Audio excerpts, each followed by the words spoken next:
I want to go back. You know, we do a little something different around there. We don't just talk about music. Yeah. We like to not just give you your flowers, but also to give an insight that a lot of people is not really up on. But with that being said, March the 11th, this year, March 11th, somebody by the name of Questlove posted on his Instagram a picture of you, a caption of you beating on a table, rapping, killing it, not just for a couple of seconds, and was on beat like a mother. I mean, you was killing it, dude, doing your thing. And it was something that we've always heard, and some of us that have been incarcerated for long periods of time got a chance to witness, but nobody, for the most part, that I've ever been around has seen something so extravagant as the way you did it.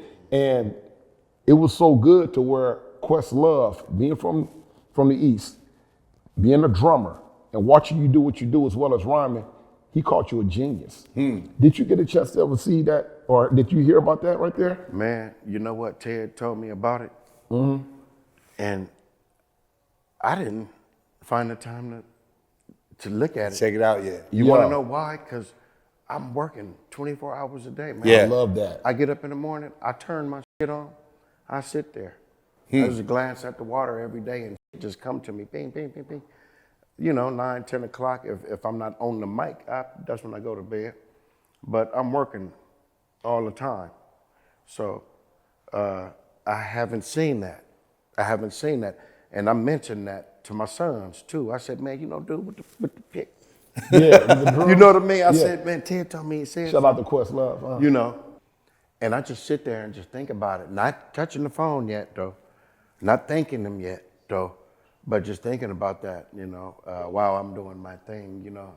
I didn't say nothing yet, but Ted told me that happened. Yeah, well, I brought that up, kicking off the show, to let you know that your music is so powerful, your words, Right. And you have such an impact on this game right here.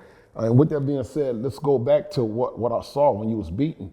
Is that right there the beginning of what, you know, really birthed you coming out, MCing and, you know, solidifying? Is that how you got started? Like raw beats like that, Raw just getting beats, down in your head? Yeah. Yep, just going back and forth to LP.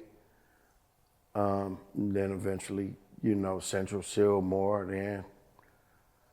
then County Camps, then YA, then, and I just kept doing it. I'll beat on the bed, on the bunk, till my fingers bled. Wow, wow.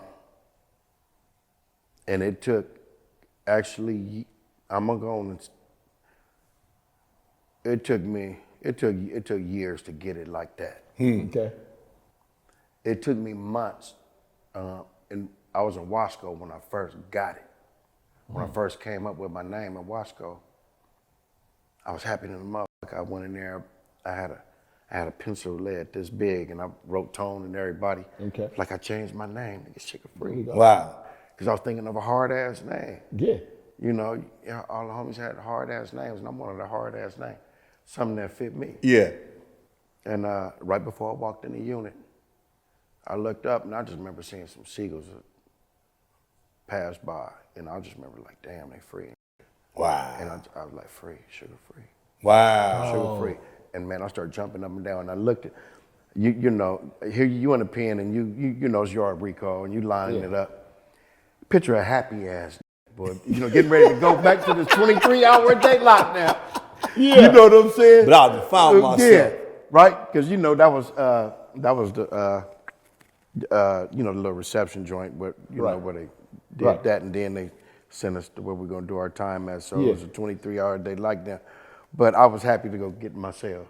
I was, and I wrote everybody. I got out. Tone said, "You changed your name to what?"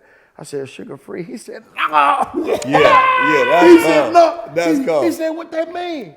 Yeah, I said, "Oh man." I'm like, "Tone," and then I explained it to him. He's like, "No."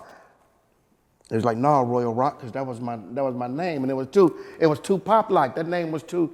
It had too much pop lock on it. It had too much b-boy on it. Yeah. You know what I mean? Yeah. You know the rocks and all that pop lock, and that shit played out. Yeah. And I carried that Royal Rock with me for a long time. Yeah. And I'm telling Sugar Free, he said, "Nah, man." I said, "Man, just watch." And bam, here we go.